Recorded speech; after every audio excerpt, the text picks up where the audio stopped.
Welcome everyone to Life Captured episode 45. So I've been catching up on watching The Chosen because the finale just released, and I got to the episode where Lazarus dies, and it was very thought-provoking and very emotional. But I started studying John 11, and there were a lot of things that jumped out at me.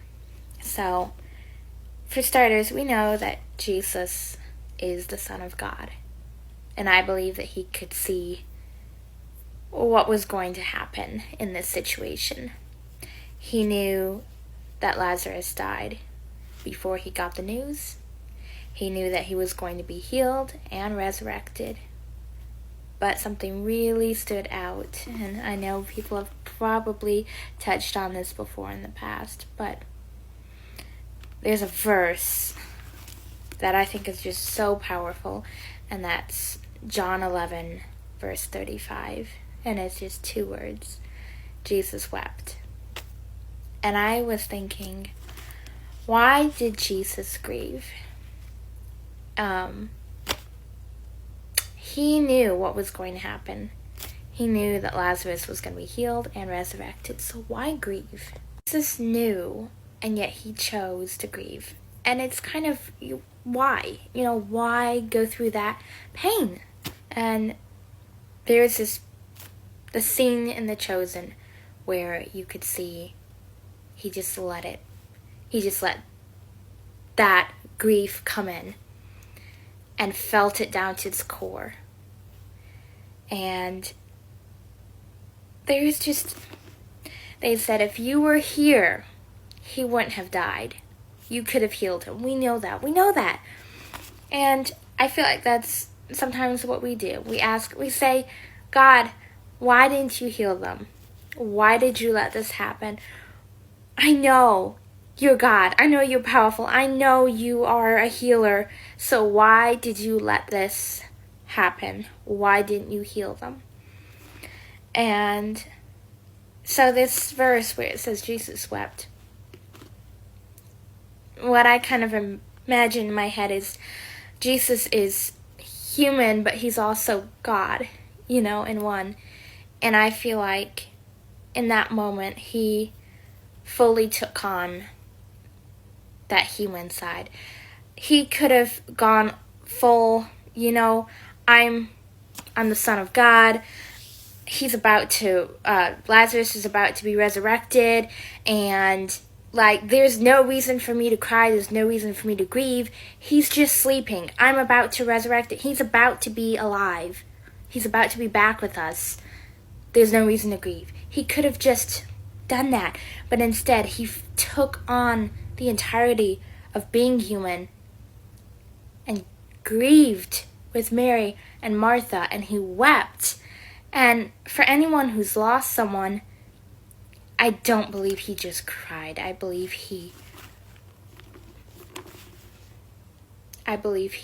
cried with all his heart, and he just let that grief out. I do not believe it was a light thing for him. But why grieve? Why go through that pain unnecessarily when he didn't have to? And I just think about the fact that God feels our pain. And I feel like this is one of those moments in history when he didn't have to go through that, He didn't have to grieve. He didn't have to feel that pain. But he did. He chose to grieve with them. He grieves with us. He feels our pain. And so that's the 2 points I want to touch on. The one is that he feels our pain. He feels our pain, our grief, and he understands. Okay? The more I really study and the more I understand God, the more I feel like he could feel everyone's pain around him. And I cannot even imagine how difficult that must have been, hearing their cries and their agony.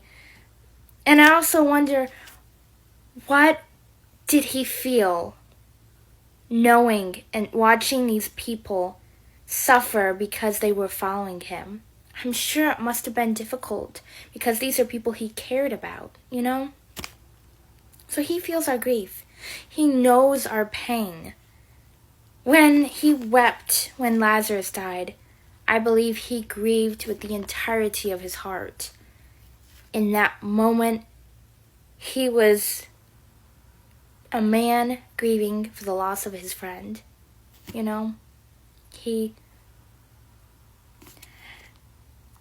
And the second thing that I wanted to touch on was the fact that God's ways are higher than ours, and we don't always understand, and we won't always know why he does what he does. And sometimes he heals, and sometimes we don't see that healing on this earth. But he has a plan. See, even when we don't understand, he's working everything out, you know? We don't have to understand.